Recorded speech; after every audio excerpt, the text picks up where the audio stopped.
Welcome everyone to another episode of Time for BL. This is the podcast where we review movies, TV shows, novels, and comics, all in the boys love genre.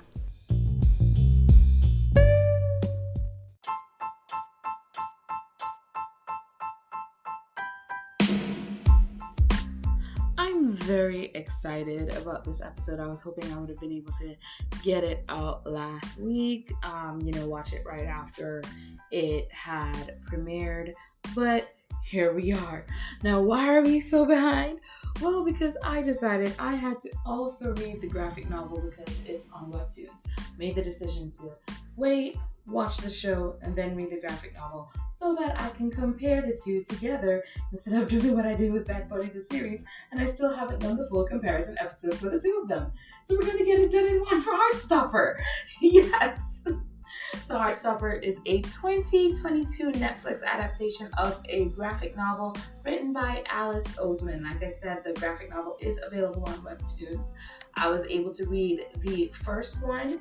Well, I read farther than the first one. I'm way ahead. But I was able to read the first one that the show was taken off of. I'm not sure exactly if it was taken off of the entire first book or just chapters of the first book. But you can tell it's the entire show because it ends where the show ends. So wherever that ended, I read up to that and farther.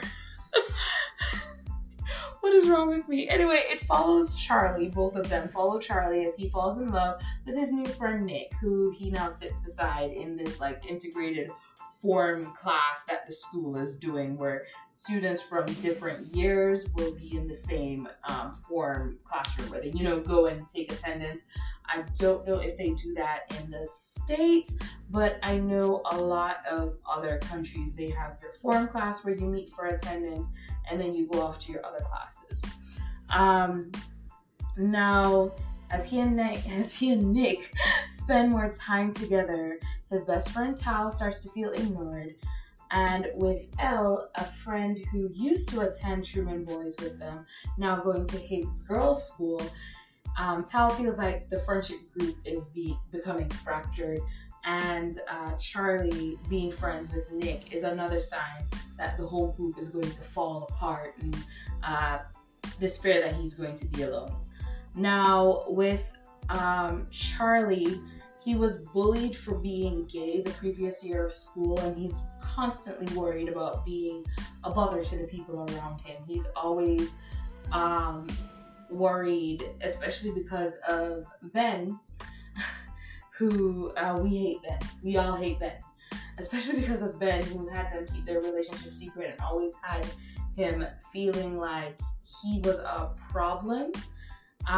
He is going through his own mental situation, and when it comes to Nick, a guy who he genuinely likes, he, for himself, for a while, feels like he is a bother to Nick the way he was a bother to Ben, even though he understands that Ben and Nick are completely different, especially in the way they treat him. So, I just want to say one thing real quick. What I love is when they finally get to... Oh, this is going to be full of spoilers. Like I said, I read the books way fast. Anyway, but with Ben and Nick, when they finally do get together, and Nick does want to kind of keep a secret at school, but because they already have a friendship and they're keeping up their friendship and acting the way they always do at school. But I love that in the book, there are multiple people going, are y'all just friends? Are you sure you're just friends?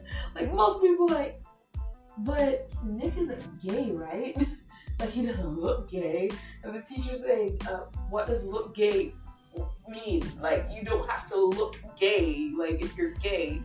And go back and do what I said to do. But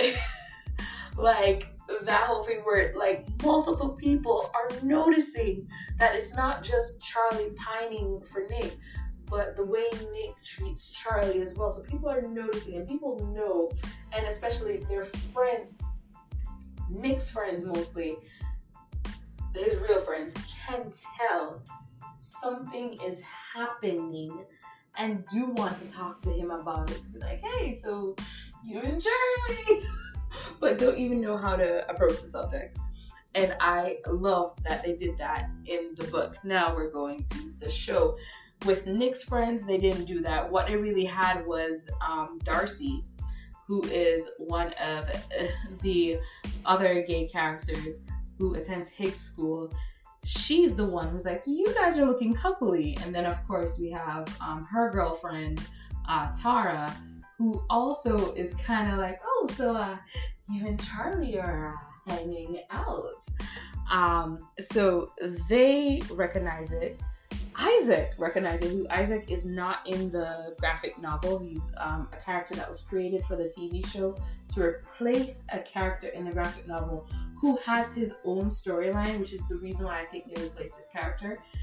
That character in the novel has a book all about him and his relationship.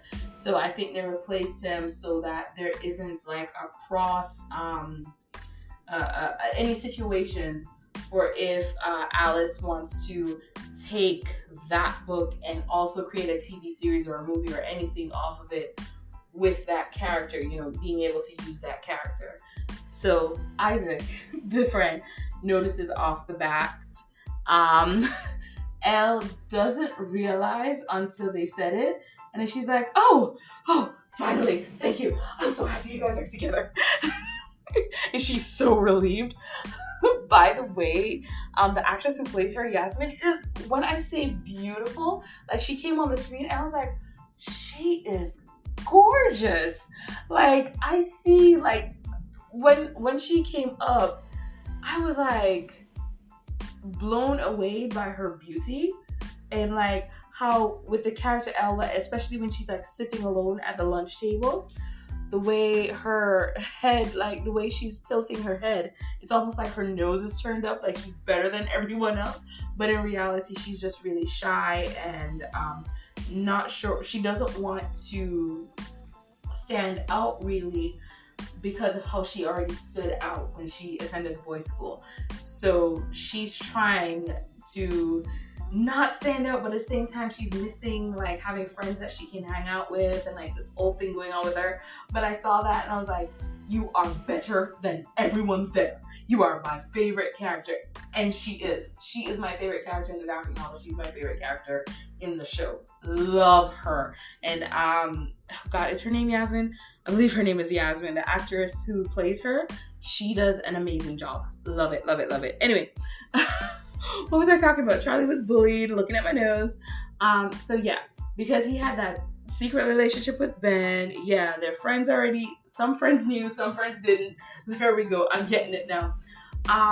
So with the book and the show, so that is some of the main differences. Like in the book, Tara and Darcy do kind of piece together like, hey, are y'all into each other? And oh God, I can't remember the name of the friend in the book, Alden, whatever. He pieces it together. Isaac, his version in the show pieces it together pretty quickly. Tao takes way too long in the book as well. It's not till I believe the second book, from if I'm reading everything correctly, that he finally realizes, wait, are you and Nick together? It took going to a different country for him to go, you guys are together, aren't you? Oh. And we actually learn more about why he doesn't want to tell Tao. And the reason he doesn't want to tell Tao in the book is because their friend, I'm just going to call him Isaac because I can't remember his name in the book now. But yeah, he mentions to Charlie that the reason he was outed was possibly because of Tao. Because Tao is very loud, and it's possible he was just walking on like, I'm just so happy that Charlie felt safe telling us that he's gay, and someone overheard and it spread through the school. And because of the harsh bullying he received and all that, he doesn't want that to happen to Nick because he cares about Nick. He's really worried that, blabbing will affect Nick's popularity and his relationship with his friends, and go through all the stuff he went through, because he's still traumatized by all of that. I realized I skipped way ahead, because I already mentioned that Elle is my favorite character. Did I say Elle is my favorite character? I love her. So yeah, Elle, we learned that she's transgender, and she moved from the boys' school to the girls' school, where she is now more comfortable. Even though in the beginning she doesn't have friends, she's still more comfortable because now she's among girls and no one is misgendering her or dead naming her. And that, is a huge relief for her, which is awesome. We never learned what her dead name is, which I'm happy about. I don't some shows and stuff will be like, Shameless is a great example. When that transgender character whose name now slips, but he was dating Ian, enters. He shows a picture of his ID, but the reason why he doesn't want to go places is his ID still has his old picture, his old gender, the gender he was assigned, and his name given at birth, and he's dead named multiple times in the series and stuff like that. And what I like about Heartstopper, we don't have, even though it covers some trauma that the characters experience, we don't get the trauma dump, if that makes sense to you. It's such a wholesome series that even when it's talking about the bullying, and even though the words are, there, we don't actually witness the bullying and see how bad it got. He talks about the bullying and he mentions that it got really bad. And the bullying is even mentioned in the book, and he talks about it getting really bad, but we don't actually have to see how bad it is. It's kind of still in our imagination. When you say you got bullied, did this happen? We don't know. You just imagine it. Another thing they did different from the book to the show, which I actually am glad they did. Oh no, now I forgot his name. The teacher, Mr. Ayaji, he in the show has a bigger role. I'm happy about that, because in the book, his role is very small. We see him mostly in the second book when he and, I can't remember the name of the other teacher, Farouk, I believe, take the kids to Paris. We learn his storyline and see him falling in love and all that stuff. But I love what he does in this first, in the series, the version that they created for him for the series, where he's a teacher that Charlie trusts, that he can go and talk to. He's an openly gay teacher who has his pride flag pinned to his shirt. Love that, by the way. Who he can just talk to, and he's telling him about the boy he likes. He's telling him about the boy he's talking to who wants to keep him a secret, and he doesn't know how to handle that. And he has someone he can talk to who is also gay, and who can give him the advice of an older person, of a mentor who can look out for him, who has been looking out for him, and has been, he said, the only teacher who actually cared about the bullying when it was going on. In the book, the coach for the rugby team, we find out she's a lesbian. That's the closest we get, I guess. And she looks out for Charlie and Nick, I guess. The show did a better job at having a teacher who's a mentor, especially for Charlie, who cares for him and is making sure he's safe in school. And who, tells him, oh, I remember when I was a teenager pining after a straight boy as well. Suffer in silence. I love it. But yeah, let's get back to our adorable couple, Nick and Charlie. So Nick is worried about wanting to keep their growing feelings a secret because of the relationship Charlie had with Ben. Charlie keeps reminding Nick that what they have is very different, as Nick is always wanting to hang out with him, inviting him out, had him join the rugby team, even when they were just friends, still bringing him around his friends and all that stuff.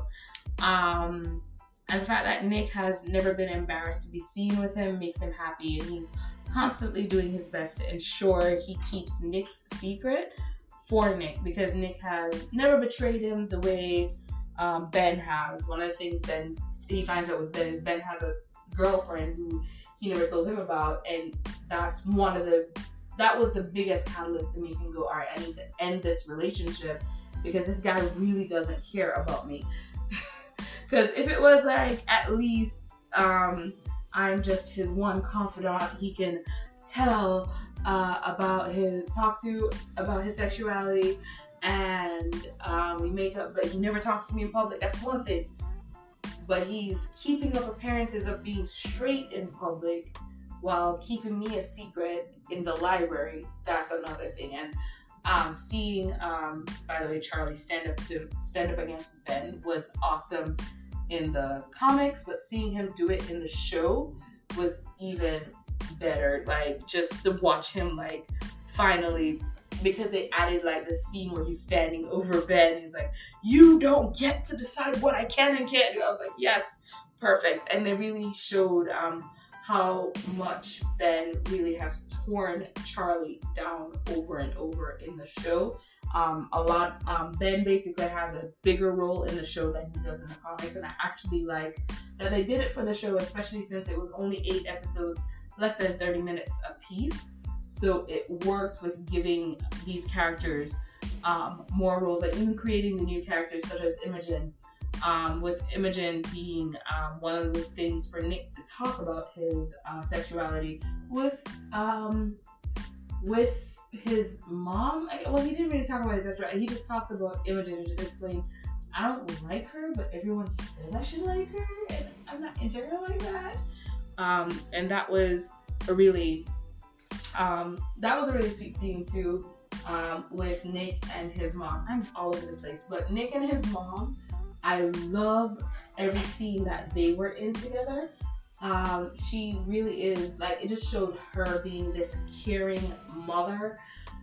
She's just always listening to him, even when she's upset with him because he got in a fight. She didn't just shout at him, or she went, okay, tell me what happened. Nothing happened. Tell me the truth. Okay, Harry said some really mean things about Charlie. I just got really upset. He said nasty things.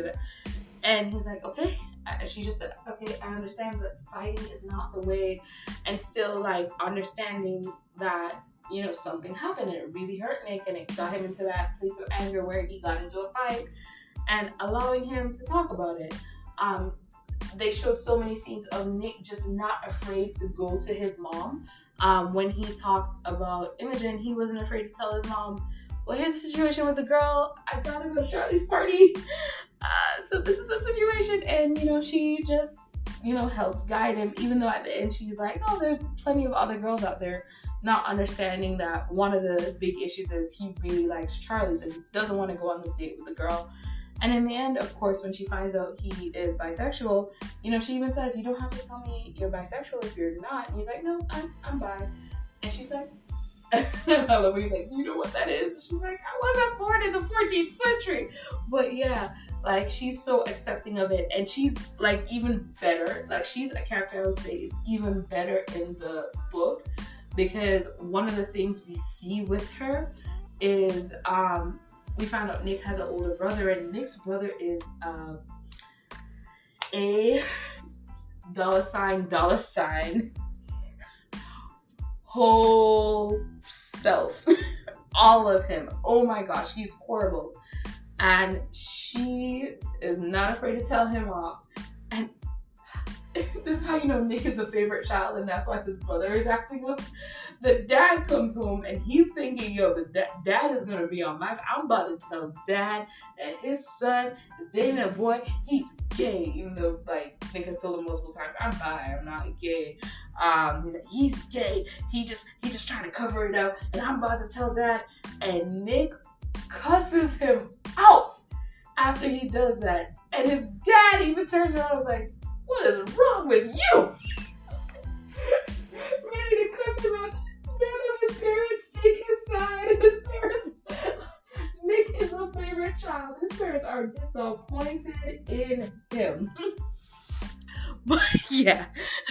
But seeing how Nick is so, like, has this open relationship with his mom, And throughout the book and throughout the show, he finds all these situations where he can just talk to his mom, and they just have that closeness.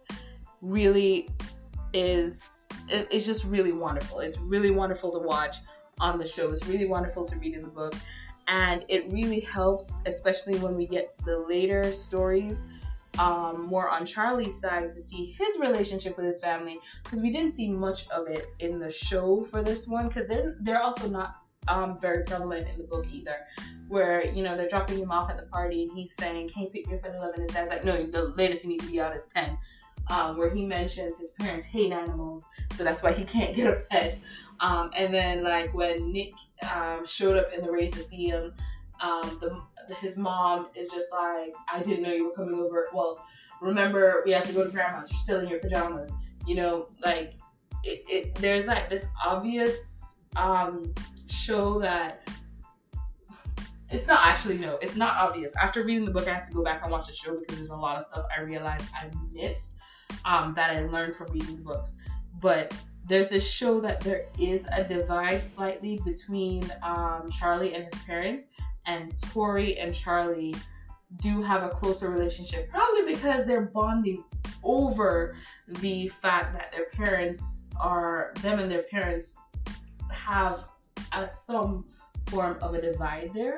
And he and Tori, I think, bond a little over that because they are very open with each other, so they're talking to each other. She's not afraid to be like, "He's not straight," when she was looking at Nick. "I don't think he's straight."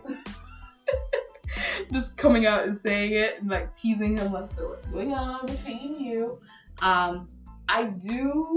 I was kind of wondering why they cut the baby brother out, but now that I'm thinking about it, it was shot during COVID, so they probably just decided they didn't want to bring any kids into a shooting environment, especially since they're already going to have dogs in the environment shooting, and like, two things you don't want to work with, kids and animals.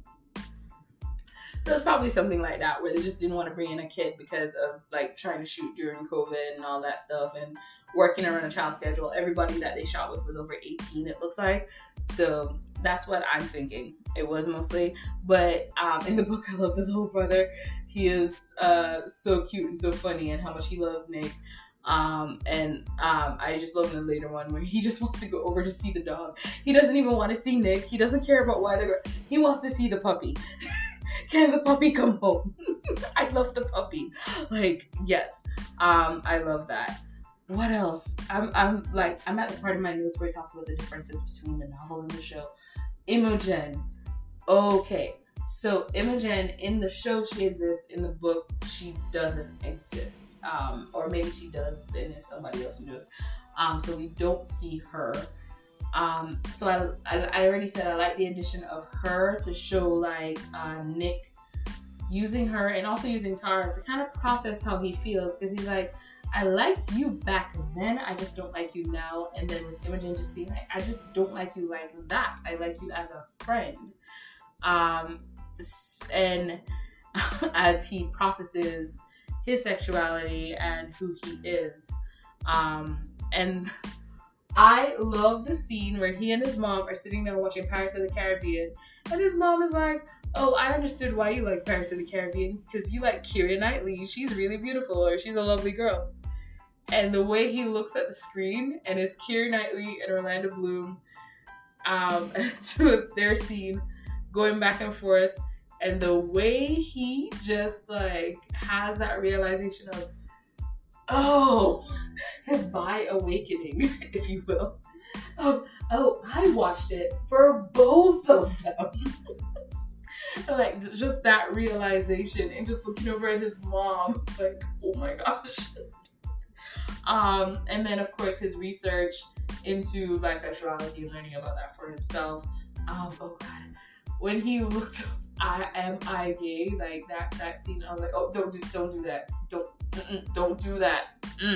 But I understood why they cut out the scene of, in the book, Charlie going, "Hey, maybe you're bisexual," because I think it is better that he comes to that realization himself instead of somebody going, "Hey, have you looked into this?" So I like that for him. I love the animation that was put in every time someone was feeling their feelings. So we see it. So I'm going back and watching it again. I've watched the show twice now. When I watched it again, I realized a lot of the animation in the beginning, I thought it was just showing Charlie's feelings when I first watched it. But when I watched it the second time, I'm realizing no, it's showing Charlie and Nick's feelings. It's circling both of them. So whenever the animation's like circling someone, it's showing that they're in the presence of someone that they adore. And Charlie adores Nick. And from the beginning, Nick was having his feelings for Charlie from the very beginning. And it's like, oh, going back and seeing that. And my favorite one is when at the end with Elle and Tao, when Elle was walking out of the room and the butterflies following her and Tao was just watching her walk out. I love that. I love also the part over Imogen's head when she's talking with Charlie and it pops to like show that she's infatuated with Charlie. Like all of that I think was just so beautiful. But what was great about this scene with Imogen, nothing is hovering over Nick. So Nick and Imogen, yeah. Nothing is hovering over Nick when she's talking to Nick. He's just talking to her and he just sees her as a friend, but the heart is above her head because she really likes Nick and she wants to go out with Nick. He's not interested. Yeah, so I talked before about the friends and that there were friends in the book that noticed that Charlie and Nick were sort of into each other, but just didn't know how to approach Nick about it, and were trying to get Nick to approach them, like, know that, hey, you can talk to us, but they didn't know how to like start that conversation and everything. One of the things I was looking in the show, because in the book it kind of shows those particular friends, you know, like talking to Charlie as well and being friendly to Charlie. Like when Charlie says not all the guys are bad, he's talking about specifically those friends of Nick's. And in the show, there is like a guy who calls to Charlie and says, hey, come, we got rugby practice. And there's a scene where in the movie theater, not in the movie theater, but in the cinema, sorry, where Harry and Nick are getting ready to fight. There's 3 guys in the back who are just kind of watching the whole thing silently while the other guys are laughing and stuff. So I wasn't sure if maybe those 3 guys were supposed to be the 3 guys in the book who know about Charlie and Nick, or who figured out about Charlie and Nick, or just like wanting to give Nick a chance to come to them and just be good friends. Because they talk about how like they're kind of over Harry and his foolishness. They're just, you know, there because they're on the rugby team. They're all on the rugby team together. And I did wonder, are those the guys? Because it seemed like the guys. I'm thinking they're the guys, because I noticed in some other scenes, like with Charlie and Nick there, whenever Harry was doing his stuff, those same 3 guys who played those characters, their faces were always like blank while looking at it, while everybody else is like laughing and stuff. So I'm like, is that a subtle thing, or was it just like actors who were told to just stand there, like, okay, we'll stand here? So I wasn't sure. I wasn't sure if they were the friends or not. I'm still not sure. Maybe I was reading into it all wrong, but I hope I'm right, because I would love to, if they do a season 2. I don't. They got picked up for one 8-episode season under 30 minutes each episode. That's what they were picked up for. So I do have to do my own research to see if they did get picked up for another season, or if they will get, because if they do, I'd love to see more of like Nick's friends, those 3 guys coming in and, you know, befriending, like, hey, being friendly and trying to let Nick know, hey, you can talk to us. We're here for you as well. I love that we got to see more of Darcy and Tara, because they actually don't have as much. The book is straight up just about Charlie and Nick, so they don't have as much page time. And Elle isn't, like, when I was reading the book, I was like, where's Elle? So when's Elle gonna show up? When are we gonna see Elle? So when she finally shows up, I'm like, oh, like that was a while. I was waiting for her. So she's finally here. Okay, cool. So yeah, Elle isn't even in the book as much. She's more in the show. So because of that, honestly, that's why I prefer the show. Because there's more Elle. She's my favorite character. Like, she's overall my favorite character. So yeah, I love both of them. Honestly, both I give a 9.5 out of 10. The show, because of how wholesome it is, it's just this wonderful masterpiece that I will definitely watch again and again and again. And I love that what they did was they took out a lot of the language that was used in the book to make the show more accessible to a wider audience. This is a show, this is a show teens, preteens can watch, families can watch together. It's so wholesome, and I think that decision was one of the greatest decisions one of the greatest decisions they made for the show. Any crude language that was left in for effect. Mainly one word used by Harry in the movie theater, and I'm glad, quotation, open quotation mark, close quotation mark, that they left it in, because that's what happened in the book as well, and it just shows like how crass Harry is, and what, of course, was one of the biggest catalysts for Nick to finally be like, I need to cut this dude out of my life completely. He already had decided he wants to cut this dude out of his life, and was hanging out with him less. And then here they are in a situation where he's forced to hang out with him again, that he did not want. I am sorry. I'm really happy about all the decisions they made in the show that were different from the book. I think they did a really good job with that. Here's the thing. My 9.5 does not include acting, because there was some acting stuff that I was like, really? Is that how you talk? Really? Oh gosh, who okayed this? Y'all couldn't do another shot? Like, just do another shot, please, just reshoot this scene.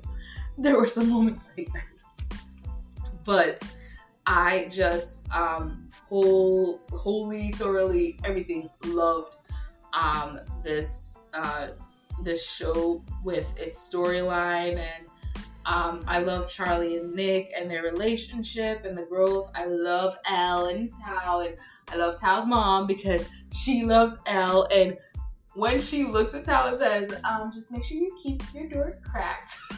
like she's going, I know y'all like each other, I'm gonna let you guys go upstairs, but just keep the door open. Even though they're still not together and neither of them have admitted that they like each other. She's just like, I'm on this, okay? This is the girl I want you to bring home because I like her. I like her more than I like you, son. Love her. And I love, wait, is her name Tara or Tracy? I can't remember. I just looked in my notes and her name is written as Tracy, but I'm sure it's Tara Jones. If I'm wrong, I'm wrong. Tara Jones and Darcy. I love their relationship too. I love that they showed how for Tara coming out, like, she wants to come out because she just doesn't want to deal with being in the closet necessarily, but she wasn't prepared for a lot of things that would happen when you come out, and showing her delete those comments, like whenever someone made a comment like, but you don't look like a lesbian, she just deletes, and it still of course hurts her to read it, but knowing that, just delete it, just get rid of these trolls was good as well. And also having her have her little breakdown and not realizing how many people are going to treat her differently, and knowing that Darcy is going to be there for her. Not only Darcy, but her new friend group is going to be there for her, because when they're stuck in the room, the four L, Charlie, Tao, and the L, Charlie, Tao, and Nick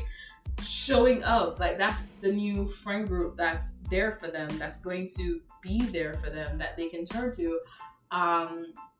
And It's awesome. They've now created this group where they can all talk to each other about the crap they're going through. Yay. I've been rambling on and on and on because I really do love this show. If you have not seen it, you need to see it. And like I said, you can read the graphic novel on Webtoons. That's where I got it. And what the entire season of Heartstopper is in the book as well. So you'll be able to see the differences as well and enjoy that. I'm trying to think, like, have I left anything out that was like really important? And the only thing I think I've left out is Tori is the greatest big sister in the world. All hail Tori and her magic powers. So thank you guys so much for tuning in to another episode of Time for BL. Have a good morning, good afternoon, good evening, and good night. Whatever it is, wherever you are.